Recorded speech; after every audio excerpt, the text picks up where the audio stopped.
രണ്ട് അമൂല്യമായ സമയങ്ങളെ ഞാൻ നിങ്ങൾക്ക് പറഞ്ഞു തരട്ടെ.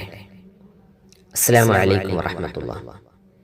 നമുക്ക് ഏറ്റവും വലിയ പരാതിയല്ലേ ദുആ സ്വീകരിക്കുന്നില്ല. ഞാൻ കുറേ കാലമായി പലതും അള്ളാഹുവിനോട് ചോദിക്കുന്നു, എനിക്കിതുവരെ ആ ദുആ സ്വീകരിച്ച് കിട്ടിയിട്ടില്ല എന്നൊക്കെ. എന്നാൽ അത് ദുആ സ്വീകരിക്കാൻ പറ്റുന്ന ഒരു സമയമുണ്ട്. ആ സമയം ഞാൻ മുത്തുനബി പഠിപ്പിച്ച ഒരു സമയം, അത് ഞാനൊന്ന് പറഞ്ഞു തരാം. നിങ്ങൾ ആ സമയത്തൊന്ന് പരിശ്രമിക്കൂ.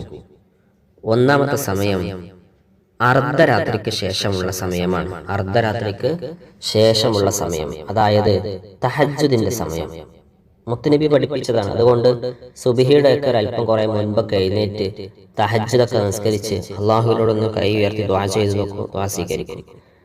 രണ്ടാമത്തെ ഒരു സമയം ഏതൊരാൾക്കും പറ്റും, രാത്രി എഴുന്നേൽക്കാൻ കഴിയുന്നില്ല എന്നൊക്കെ പറയുന്നവർക്കും പറ്റുന്ന ഒരു സമയമാണ് 5 വക്ത് നിസ്കരിക്കുന്ന ആ നിസ്കാരത്തിന് ശേഷമുള്ള സമയം. ഉടൻ അപ്പൊ സമയമില്ല, അപ്പൊ എഴുന്നേറ്റ് ഓടണം.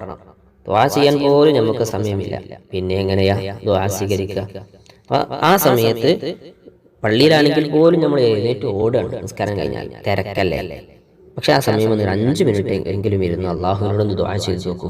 നമ്മുടെ എല്ലാ കാര്യത്തിലും ബർക്കത്ത് ഉണ്ടാവാൻ അത് കാരണമാകും. അള്ളാഹു എല്ലാ ഉദ്ദേശങ്ങളും പൂർത്തിയാക്കട്ടെ. അസ്സലാമു അലൈക്കും.